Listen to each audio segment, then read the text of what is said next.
El Samsul yang nggak layak ada di debat Cawapres semalam. Karena apa? Karena levelnya nggak nyampe ke sana. Dia orang yang sangat niradab dan niretik.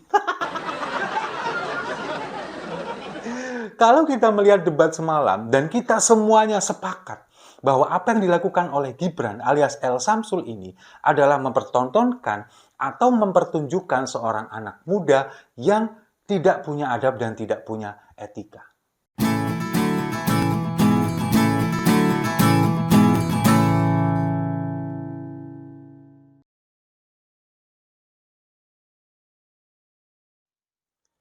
Salam damai untuk Indonesia, berjumpa lagi bersama saya, Papa Dimas. Informasi.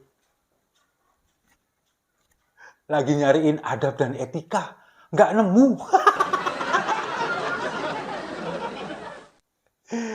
Info kali ini datangnya dari El Samsul yang nggak layak ada di debat Cawapres semalam. Karena apa? Karena levelnya nggak nyampe ke sana. Dia orang yang sangat niradab dan niretik.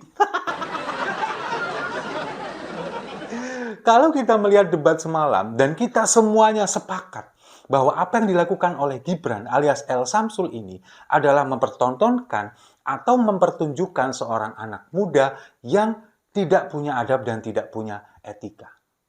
Debat yang seharusnya disajikan tentang pemaparan atau penjabaran visi misi, lalu kemudian bagaimana kita sebagai masyarakat ingin melihat calon pemimpin kita beradu gagasan, kemudian beradu visi misi, berdebat tentang kebijakan atau policy, justru malah digunakan oleh Gibran untuk melecehkan dan merendahkan lawannya yang merupakan seorang El Profesor dan seorang El Slepet. Nah, kita kan jadi sepakat dengan apa yang disampaikan oleh Prof. Mahfud semalam. Ketika Gibran kemudian menanyakan tentang greenflation, dan kemudian dijawab sudah oleh Prof. Mahfud, lalu kemudian oleh Gibran masih dikejar terus katanya Prof. Mahfud belum ditemukan jawabannya. Pada akhirnya Prof. Mahfud juga mengatakan bahwa kacau semuanya. Ini juga ngomongnya kacau. Jadi Prof. Mahfud tidak mau menjawab itu. Kemudian oleh moderator kan juga sebelumnya sudah diingatkan bahwa ini harus dijelaskan. Masalah singkatan, terminologi, itu adalah sebuah aturan yang sudah ditetapkan oleh KPU.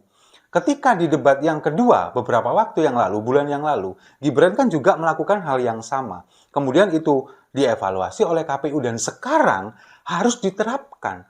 Siapapun itu, entah itu dia adalah seorang profesor, entah dia itu adalah seorang menteri, peserta debat itu, entah dia itu seorang yang mabuk asam sulfat, harus mengikuti apa yang disampaikan oleh KPU.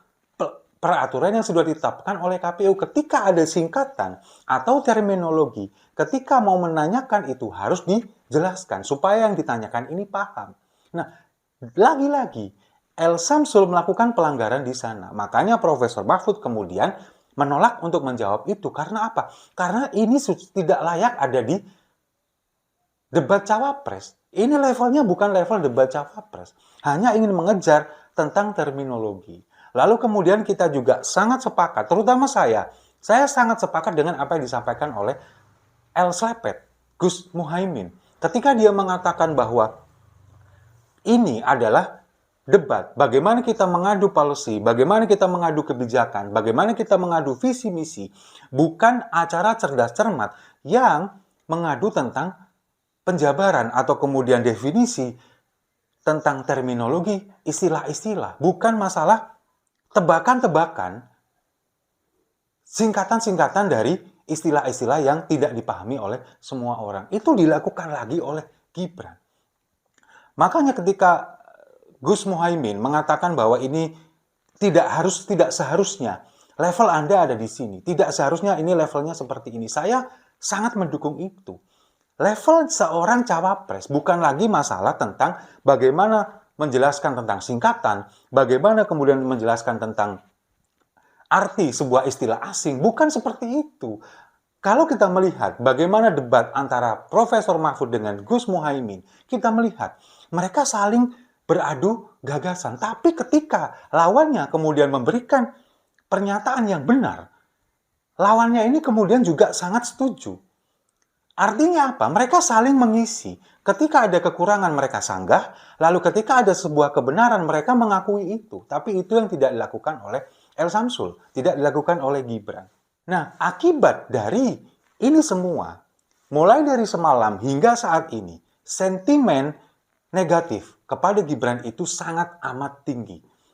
Bahkan kata-kata seperti songong, lalu kemudian angkuh, lalu ada juga, mohon maaf, tolol. Ini menjadi trending di Twitter, di media sosial X. Lalu kemudian juga ada El Samsul. Ini kemudian menjadi trending. Karena apa? Karena sentimen negatif kepada Gibran ini sangat amat tinggi. Mereka menyayangkan apa yang dilakukan oleh Gibran. Nah, kalau kita melihat tahun 2014, tahun 2019, Presiden Jokowi yang merupakan ayah biologis dari seorang Gibran, itu tidak pernah melakukan ini. Saya terutama, memilih Presiden Jokowi dulu, karena Presiden Jokowi masih lebih baik selevel di atas Prabowo Subianto masalah kesopanan dan masalah adab. Tapi sekarang ketika anaknya maju menjadi cawapres, itu tidak kita lihat. Jadi kesimpulannya, Gibran bukan Jokowi. Jelas kan? Nah, ini pun sekaligus menghancurkan ekspektasi kaum muda sekarang. Ketika tim suksesnya membranding Gibran sebagai seorang calon pemimpin muda yang sopan dan beradab. Lalu kemudian semalam ditampilkan bagaimana cara dia melecehkan lawannya. Kita tidak pernah memikirkan lawannya ini adalah orang yang lebih tua, seorang profesor sekalipun, seorang santri sekalipun. Tidak, kita ambil rata. Bagaimana seorang calon pemimpin harus menghargai lawan debatnya, siapapun itu. Coba kalau kita lihat Profesor Mahfud kepada Mas Gibran, Pak Gibran yang terhormat, calon wakil presiden yang terhormat. Kepada Gus Muhaimin, calon wakil presiden yang terhormat. Hal yang sama dilakukan juga oleh Gus Muhaimin. Tapi apa yang dilakukan Gibran sangat melecehkan dan merendahkan. Terlepas itu seorang profesor, terlepas itu seorang santri, terlepas itu orang yang lebih tua, tapi apa yang dilakukan itu sangat tidak pantas. Dan branding itu kemudian luntur seketika ketika anak muda ini dikatakan sebagai anak muda yang penuh adab dan sopan santun. Meskipun di akhir acara kita melihat banyak rekaman videonya, Gibran berulang kali membungkukkan badan sambil menakupkan kedua tangannya ini kepada Prof. Mahfud dan kepada Gus Muhaimin. Itu bukan adab, itu bukan etika. Ketika kita membungkuk-bungkukkan badan berulang-ulang kali kemudian itu di-branding sebagai seorang yang sopan, mungkin sebagian kecil iya, tapi adab dan etika lebih dari itu. Bagaimana kita menghargai seseorang ketika kita berbicara. Bagaimana kita tidak memandang rendah kepada lawan bicara kita. Itu jauh lebih penting. Ketika Gibran mengatakan, terutama kepada Gus Muhaimin, itu sangat, kalau bagi saya itu sudah dilakukan di debat cawapres yang kedua, sekarang dilakukan lagi, dan itu seperti memang sengaja dilakukan untuk menyerang Gus Muhaimin. Nah, itulah yang membuat kita pada akhirnya menyadari bahwa kok anak ini seperti ini, sama sekali berbeda jauh dengan bapaknya. Sekali lagi, Gibran bukan Jokowi. Dan kalau kita melihat rekam jejaknya Gibran, tentang pelanggaran yang dilakukan terhadap adab dan etika, ini sudah berlangsung jauh sebelum debat ini berlangsung. Ketika pendaftaran Capres-Cawapres, itu sudah melanggar etik ketika dia menggunakan putusan nomor 90 dari Mahkamah Konstitusi. Putusan yang sudah ditetapkan pelanggaran etika oleh Majelis Kehormatan Mahkamah Konstitusi. Digunakan dia untuk mendaftar sebagai cawapres dari Prabowo Subianto. Itu yang pertama. Lalu yang kedua, ketika kampanye, pembagian susu gratis, lalu kemudian mengumpulkan perangkat desa, itu adalah sebuah pelanggaran yang sangat tidak etis, melanggar aturan KPU, kemudian melanggar norma-norma, tapi sampai detik ini tidak pernah tersentuh hukum. Karena dia punya keistimewaan sebagai anak seorang presiden. Dan sekarang di debat cawapres, dia melakukan lagi pelanggaran yang dulu pernah dilakukan ketika di debat sebelumnya.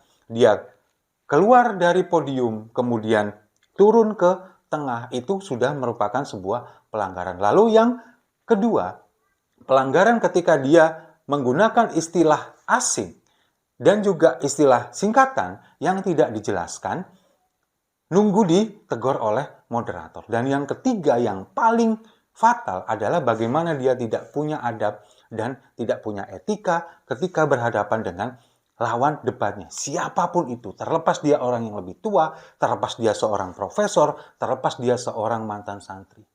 Tidak beretika sama sekali. Nah, pada akhirnya kita menyadari bahwa anak yang seperti ini, anak muda yang seperti ini tidak layak untuk ada di level debat cawapres, apalagi ketika dia nanti menjadi cawapres. Makanya kenapa kemarin ini dirumuskan undang-undang bahwa calon yang bisa mendaftarkan diri berusia minimal 40 tahun. Ya ini salah satunya. Orang yang belum 40 tahun pada akhirnya terlihat belum punya kematangan secara emosional, belum punya kematangan secara adab, belum punya kematangan secara sopan santun. Dan itu terjadi di debat semalam. Dan kita pada akhirnya mengetahui bahwa keputusan MK yang meloloskan seorang yang belum berusia 40 tahun tapi sudah pernah menjadi kepala daerah berakibat fatal, dan kita menyaksikan seluruh Indonesia bahwa keputusan itu sangat amat melanggar etika. Setuju ya? Kalau setuju, mari kita minum kopinya sama-sama untuk adab yang jauh lebih tinggi daripada ilmu.